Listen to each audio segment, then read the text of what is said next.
We put it out to the membership in a survey, and when the membership came back, they had four options, and 56%, favored, a fifth-year approach. But they always say the devil's in the details, and there's no clean version of this, and there are issues with it. Transitioning into a fifth year of eligibility. There's issues with waivers they're not going to allow. There's issues with financial aid. How are we going to pay for that?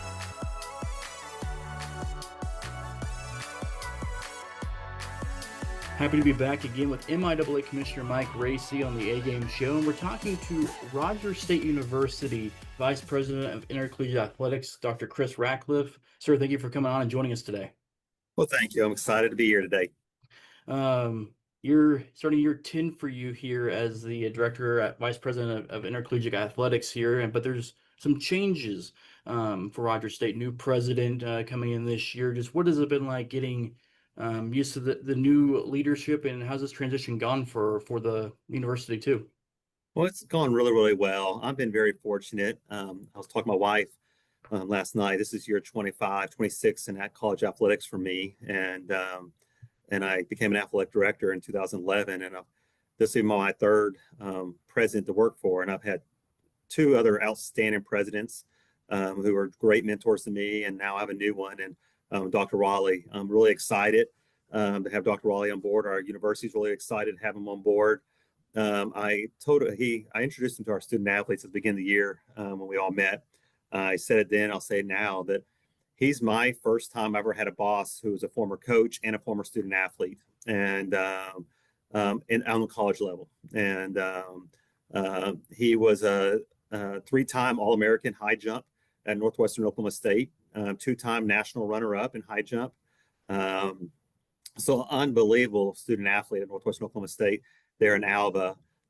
Also, he went a different route than most of your presidents. He was a former teacher, high school coach all sports. He moved up to become a principal and then a superintendent. So he's coached. He's been in our walking the steps of me and our student athletes and our coaches. And then he moved to become a superintendent. In Oklahoma, you can retire when you do the rule of 80. So he retired from being a superintendent and became a associate dean at Liberty University. And then he made his way up to becoming the dean of education at Liberty University. So we're excited to have him on board. He's very, very involved in what we do here, but from an arm's reach. He respects me and our department, and I respect him. So he's very involved, but in a good way. Chris, I remember fondly opportunities to be at Rogers State events, and always knew I'd see Dr. Rice there cheering on the student athletes. I'm assuming that Dr. Raleigh's the same way. Wants to be there, wants to be involved, wants to let your student athletes know that he's there supporting them. 100%. First games we've had so far in the fall, home events has been our men's and women's soccer. And we have a great facility. And about 6-7 years ago, one of our coaches, Steve Brown, our golf coach, he brought his chair and he's sitting up on the hill. It's in the very hill, it's far away, and he just sits there, and he usually has a yazoo. And before long, we had, 3 or 4 other coaches sitting up there, and it's kind of been the coach's corner. They sit away from the fans and all that, and they just sit there and talk and communicate. Well, that's now Dr. Raleigh and our first lady, Angela. She sits up there with them and the coaches. So he's right there with us and right a part of it. And he attends everything, every event he's at, if he can be at. It's difficult a lot of times right now when you're a new president.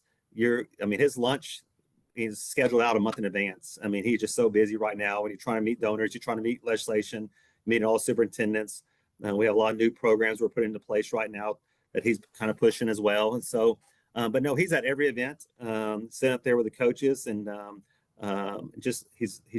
he loves sports. And Miss Angela would take the books when he was coaching, doing the scorebooks. So they understand it, the commitment, and he's a great man.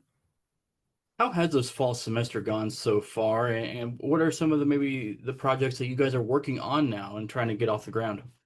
Well, fall's been a good semester for us, for most sports. Unlike a lot of our peers, we do not have football. We do not have volleyball. So a lot of our time has been put into golf and into cross country, and then our soccer teams. Currently, our soccer team is number 2 in the region. Our men's soccer team, they just won yesterday, so we're in the Sweet 16. We'll host a team on Sunday at 2:00. There'll be an old MIAA foe. The MIAA Lincoln University will be coming down on the road to Turnpike here. So men's soccer, in our first year head coach, Jake Simpson, has been unbelievable. He took over for our legendary Derek Larkin, who moved over as assistant AD for facilities for me. But Jake, in his first year, former All-American, All-Region, former coach, great fall so far. We hope to keep it going. Women's cross country just finished up runner-up in the MIAA championship. Had another great year. Regionals didn't go as well as we thought it would. We had, some issues with injuries and things, but we just had a young lady compete at the national meet in Wisconsin, so I was gone for that, which is always great to have MIAA representation. Saw all our other peers there with schools in the league, and so it's been a good fall. Women's golf is off the running like they normally do. We have a new coach in women's golf, Alexis Johnson. She's doing a great job. For athletics overall, there's been some projects going on. I talked about Dr. Raleigh before he even got here. We were probably one of the last schools. We never had a strength coach, and last March, I told Dr. Raleigh when he was still at Liberty, I said, if we don't have a strength coach, this will touch every student athlete. He said, hire it. So we hired a young man to be our head strength coach. He came from Mo West, and he's done a great job. We're already starting to see it in the fall with our strength and conditioning program. Dr. Raleigh pushed for that. We're about to open up in January, about done with it, a 10,000 square foot indoor facility for baseball, softball, and golf. We'll have 8 hidden bays for our baseball, softball team. And then for our golf team, we're going to have hidden areas for them, putting green, chipping area for them as well. It'll be fully HVAC system, so heated and cooled with restrooms. So it's a nice facility. We're down to right now just hanging netting in the next few days, and fire marshal should be here tomorrow to give us our occupancy. So that's a great thing. When we get finished by April, we'll asphalt the whole parking lot, which I think will now one of the premier facilities in the region and for our baseball, softball team out there, because we've already added turf, netting, and everything else out there. It's already a great facility, but some upgrades there. It's been a good upgrade for that department. And then I think the next thing we're going to be looking at, the next 2 projects, is to upgrade our great soccer facility. I think we're going to try to add some bleachers and some seating down the road to our soccer facility. And another great thing about Dr. Raleigh, and I'll shut up, is we're already starting to talk discussions about a multi-purpose facility and for the house basketball. And he says, if you don't talk about it, you can't build it. So he's already come in talking about it. And, I can't say it's going to happen the next year, 2, 3, 4, but at least we're going to start talking about it. Dr. Rice did the same thing about Science Center 10 years ago, and we break ground in April for our $32 million Science Center STEM building. And so we always said, once we get STEM building, we can look at athletics. And so Dr. Riley's talking about it, and I hope it comes for, we start talking about it. We're trying to do a public partner relationship with the city, but maybe it's about 5 years out, but at least we're starting to talk about it. Chris, you talk about the new facilities. You talk about obviously the competitiveness of your programs, not just in the MIAA, but regionally and nationally. And I think that was your vision when you and I first started talking about Rogers State being part of the MIAA. It was more than just, geographic convenience for your student athletes and your coaches and, schools to have schedules with. It was, we planned to come in and be competitive and win. And you guys are doing that. I'm assuming that there's still an excitement on campus among your student athletes and coaches that, hey, the MIAA is the right conference for us. We can be competitive. We can play with some of the best in the region, and that's what we want. We want to go against the best to be the best. 100%. And I was thinking about this. We're going to talk today. You and I started this process, and you and I met back in the fall of 18, and we became an associate member in fall of 19. And so it seems like it was just yesterday, but when you look back, it's been a while. We're in 8, 9 years now. Time flies. Almost. If time flies, year 7, I can't remember. And I've never doubted our programs. My peers before me, Ren Baker and Ron Bradley and Ron Irwin, they built a great program at Rogers State. We started athletics in 2007. Um, so we're a relatively very young program. And to consider, we've had many conference championships, many national runners up, and even a national championship in softball. And one thing I've always wanted, like you said, if you want to beat the best, you have to play the best. And that's been the conversation we've had over the last few years when there's been outside noise in Oklahoma and for us. And we enjoyed the MIAA. We've never backed down. I think we've been a great member. We've done things the right way. We always talk about that, from little things. We talk about details all the time, from broadcast to what we provide for our teams. They arrive for basketball games, to little things like Gatorade. We make sure you have Gatorade in your locker room bottles if you want to grab and go, just small things. But we've competed at a high level in all of our sports. And there's a few sports we're trying to turn around the programs. But for the majority of our teams have competed at a high level in the MIAA. And while we might have all the conference championships, we're out there in the top 2 or 3 in most years and most sports. And it's a testament to the program that the people before me built, and also our administration. While we might not have the staffing as most of our institutions, they provide us with the funds, the budgets, and to be able to travel and have the things we need and compete the way we need to. And I think that'll be our next focus with Dr. Raleigh, is now starting to build a staffing up to help us, me not do 5 different things at once, all of us, take all these different hats. But like you said, there is an old saying, if you want to beat the best, you have to play the best. And the name recognition that comes with MIAA, we are recruiting different student athletes. And they know if you want to, bring your A game, so to speak, you need to go compete in the MIAA. And our coaches use that when they recruit, and who we compete against, and how we compete well against them. And that's why we wanted to be in this conference. And that's why I think the MIAA also wanted us for the things we bring. Well, you talk about wearing many hats. You are also now the chair of the DTO legislation committee, so there's another hat that you get to wear as well. Just what is the purpose, for people who don't know? What is the purpose of the committee, and how are things going right now for the legislation committee? Well, this is my 4th and final year. It has flown by, but it's been an unbelievable experience. I've been very fortunate in my career to be on some great committees, but I don't think I've been on a committee as much going on as the legislation committee has the last 3.5 years. The primary duty just of the legislation committee is to determine interpretations for the manual and incorporate some new legislation.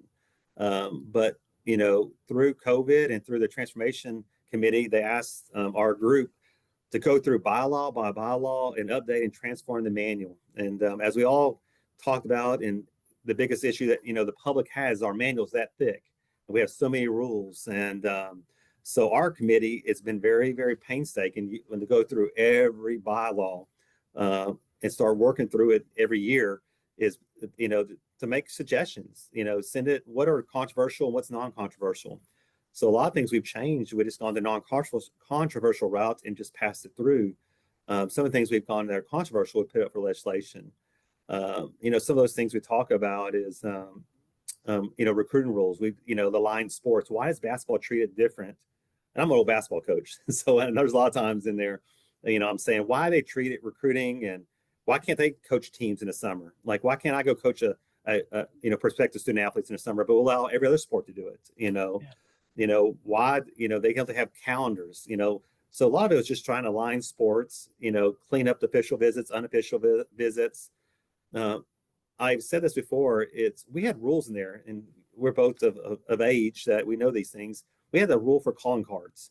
Do we all remember the calling cards back in the day when you had to go to a payphone or to call long distance? Yet I don't even know if you know, Chris, but I know Mike knows, when we had to go, you buy calling cards when you're in college and you can call home, and that was for long distance. That rule is still in the manual.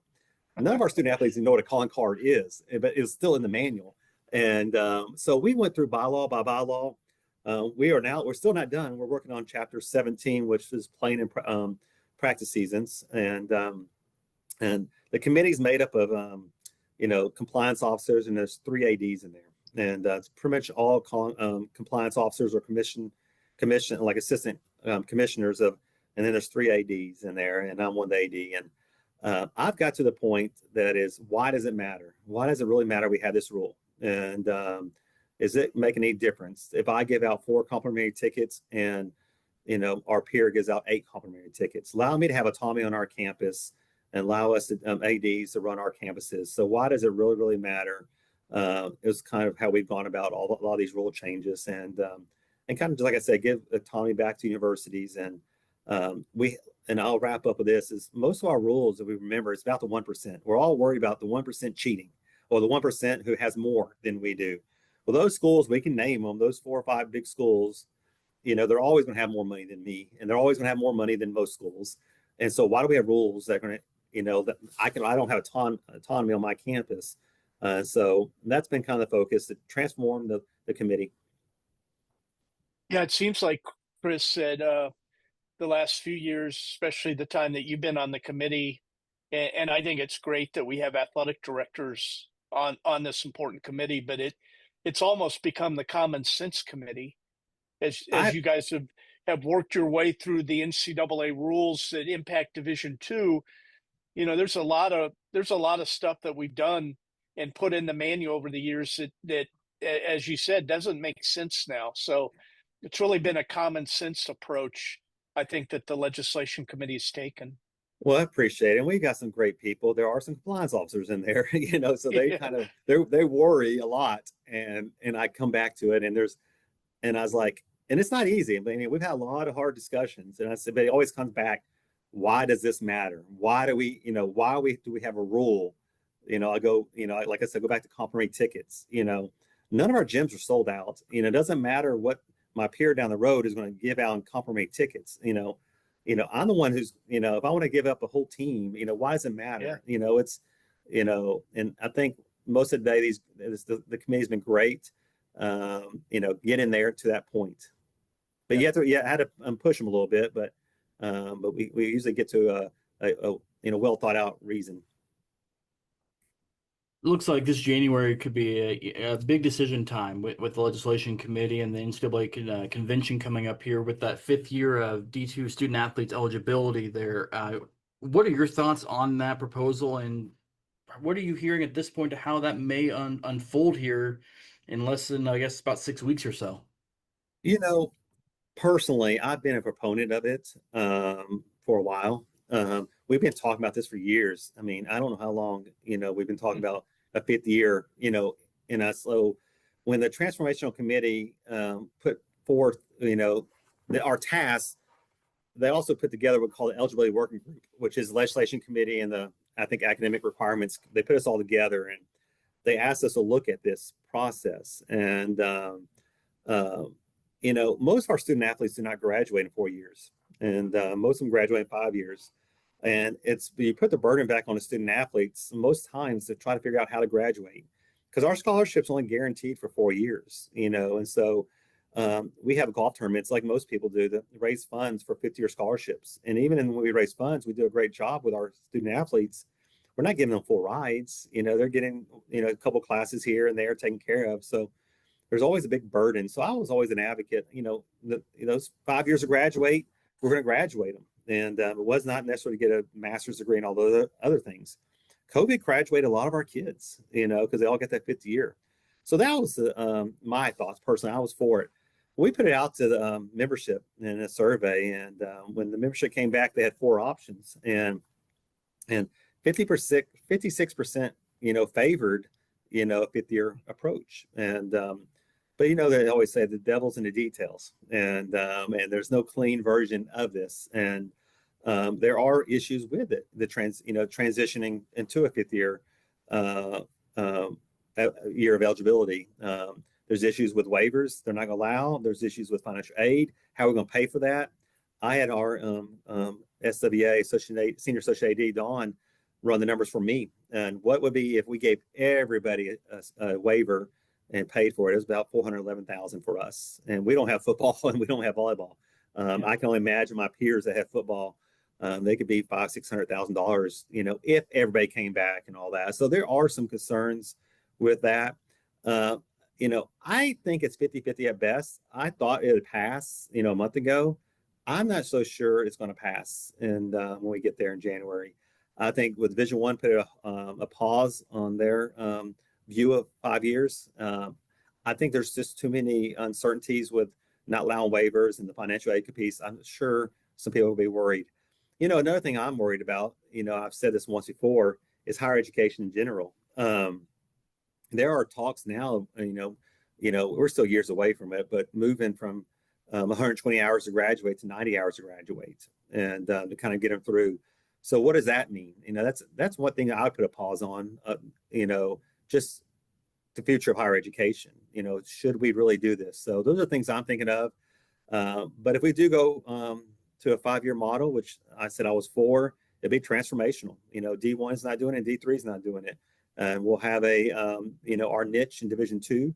That's something we can provide a high school student athlete out of high school opportunity to play for 5 years and compete in their sport, which D1 and D3 do not. So I'm interested to see how January goes and see what happens. Yeah, I appreciate you sharing that at the end, Chris, about what does that mean for Division Two, and I try to think about our coaches as we think about a 5th year of eligibility and the type of things that they need to be talking to prospective athletes and recruits about when they're out there on the recruiting trail. And the thing that I worry about is if Division Two does not pass this, but the NAIA does when they meet at their convention in April. This is on the NAIA's agenda. They have their annual convention in April. They'll be voting on a 5th year of eligibility. And even though Division One has hit the pause button, Chris, I'm sure you and your committee are aware of the lawsuit that was filed in September. I think it's Patterson versus the NCAA. It's being pushed as a class action lawsuit, suing the NCAA Division One about the 4-year limitation and the red shirt rule, and claiming that it is an antitrust violation. And the NCAA hasn't had a lot of success in these antitrust type of litigation, and I worry that ends up in some sort of a settlement or an injunction that puts a 5th year in Division One by the courts. Not something that the membership votes on, but basically as part of a settlement agreement. And then we have Division One and the NAIA with 5 years of eligibility, and our coaches, they're going to be behind the 8 ball if that's the case. So that's something I think the entire Division Two membership needs to think about going into this convention. Where are the other divisions? Where might they end up, and what does that mean for Division Two? No one's giving me the right answer. I've asked this question: what's the difference between a Division One athlete and a Division Two athlete? Our two divisions are very much aligned. We provide full scholarships. We provide partial scholarships. We have most of the same legislation rules, and now in Division Two we can do NIL a lot of through collectives and things like that. So what's the difference between Division One and Division Two? And I think we're seeing a lot of Division One lawsuits. It's just going to be a matter of time before we start seeing some Division Two athletes sue for the same reasons, and we just haven't seen that yet. And I think we need to be on the forefront, Division Two, and pushing some things through before we get sued, because we're going to get sued at some point. You've seen it in the concussions. You've seen it in every other, facet. It just trickles down. They'll sue D1, and then some D2 student athlete decides to sue. And so that's always, let's be at the forefront. Let's make some changes now. Agree. So, Chris, just kind of recap this part of the conversation here. There's the feeling that the financial burden may be the biggest no vote come January, just about how some institutions may have to figure out how to make the 5th year work potentially. I think that's a big thing. And, the words we've used several times, and we've used in a lot of our rules, is permissive. You don't have to do it. It's permissive. You can provide the aid for a 5th year. You can, bring your student athletes. But we all know how coaches think. And I was a former coach. And if my peer down the road is going to do it, I need to do it. And it puts pressure on us athletic directors to come up with funds. Now, while I'll say this, $400,000, we're not going to be $400,000 at RSU. Some student athletes just want to move on. They're going to graduate, do all those things. I could see half that easily. Our private schools, we don't have only one in our league, but the private schools are concerned with that as well. I think, though, one of the biggest issues is going to be the waivers. They're taking away all the waivers. So if you tear an ACL, you're not getting a 6th year. It's 5 years to compete. And so a lot of the waivers, I think there's some heartburn for that. But I also went back and said, our job is always to get them that bachelor's degree, wasn't to keep kids in school for 6, 7, 8 years. And, but I think the waiver component and then the financial aid, I did ask, there's some rules. It's too late now. Could we push the date back till, August 27, do an amendment? It's too late to do that now. It would have had to be done before November 1st. And so I think those two big things, the waivers, but the financial aid component is going to be big sticklers. You guys talked about this a little bit ago. 2019, Rogers State became the associate member here in the MIAA. Just how has being a member since that time really helped Rogers State and helped student athletes, coaches, and kind of the growth of the athletic department of the university too? It's just name recognition. I think that's helped out a lot. We've been able to, people are, I think name recognition goes a long way in the MIAA. When you say you're an MIAA member in this region, people know, some of the schools we compete against. And we still get to compete against some very good Oklahoma schools, but to be able to go up and travel to Missouri and Nebraska and Kansas and compete against schools that, are the best in the nation at their sports. To go to, Central Missouri's women's soccer, who's competed for national championships and won national championships, compete against cross country teams like Pitt State and who've won, national championships in track and field and cross country. Our girls and guys want to compete against those teams. And so it's given us that name recognition. It's helped grow our programs to get better student athletes. And it's up our game. I've got some of the best coaches and student athletes in the country, but our coaches, go back to them, they've been here for a while. I mean, most of them are homegrown people. Justin Barkley is from Inola. That's 10 minutes up the road. Our softball national champion softball. I cannot speak enough about Andrea Vaughn. And when you do your homework about Andrea Vaughn, our softball coach, she won a state championship as a player in softball, won a national championship as a pitcher at Oklahoma City, went to high school coach, won a state championship as a high school coach, and then she's won a national championship as a college coach. And she's from Claremore. Whitney Holcutt, who just moved into a development position, is local. And all of our people, baseball coach right from Broken Arrow. And they've all been here a long time. And so they know the MIAA. They've been around the MIAA. They competed, recruited against the MIAA. And so being part of the MIAA was always something they wanted to do. When the outside noise comes out, I don't want to talk too much about it, but, we always stick to ourselves when our coaches and admin talk. We want them to be in the MIAA. That's where the competition is. That's where, it's making us push us to get better every day. And we love it. We love it in MIAA.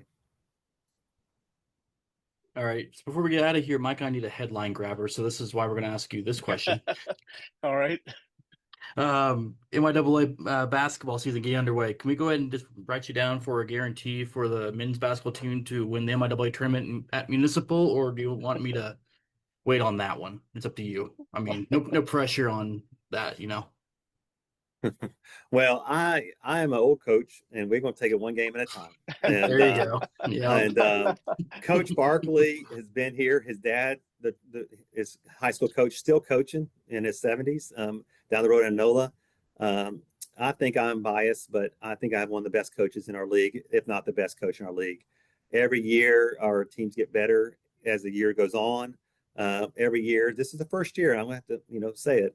Our coaches usually pick us a little lower, but we're picked number 2 this year. And every year Coach Barkley and his teams have finished higher than they've been predicted. So hopefully this is a year that we get picked higher again. And but it is a sign of a good coach as your teams get better throughout the year. They're not, turning it in at the end of the year. And we're excited about the future of our program this year, and excited to be in Kansas City, hopefully, and hopefully we'll be cutting some nets down. I like the going back to the one game at a time approach. That's a nice the classic one there. Yeah, I think he ruined your headliner there, Chris. I'm used to that one because I'm like, this will be fun. We'll just throw it in there and I'll see if I get the one game at a time or not. Mr. Racy, real quick before we get out of here, partnership with the Missouri State Highway Patrol. Yeah. You guys announced that I think a couple weeks ago here. Just take us through what that means. It's a big deal for the conference. It adds some additional revenue in our year-end distribution to our institutions as a result of the MIAA network, because the Missouri Highway Patrol is now our first presenting sponsor that we've ever had for the MIAA network. So our fans they're gonna start to see the Missouri Highway Patrol ads, and we have a small intro into every game that will be broadcast on the network promoting the Missouri Highway Patrol, and we're excited. What a great partner. One of the best policing agencies in the entire United States. A decorated staff at the Missouri Highway Patrol, and a group that really wants to find student athletes that they can bring in and train and make part of their team after our student athletes graduate. And that's really what the Missouri Highway Patrol saw when we presented them about an opportunity to work together. We talked about the academic programs on all 14 of our campuses. Every one of the MIAA schools has a criminal justice program. I think last year about 100 of our MIAA student athletes across the conference were part of the criminal justice program, and Missouri State Highway Patrol wants to talk to those students, whether they're in Oklahoma or Nebraska or Arkansas. They want to promote the Missouri Highway Patrol as a potential place for a career in law enforcement. So, Chris, we're excited, and we really rolled that out at the volleyball championships this past weekend when we had the Missouri State Highway Patrol serve as a color guard for the championship game, and we'll start to see that at more of our events. But great new partnership, 3-year agreement, and additional revenue that will be distributed back to our member institutions. Also, Dr. Chris Ratcliff, thank you so much for joining us today, the Vice President of Intercollegiate Athletics at Rogers State. Thank you for the time today. You're welcome. Thank you for having me. And great to see you. Next time, the Chris and Chris Show. I hope you don't rename it. I hope I don't. No. I'll stick to this. I'll stick to being AD. Maybe next time we'll get you like a hard yes on one of our headline answer questions, and we can go from there. No. All right. Thank you, guys. Good to see you. Take care.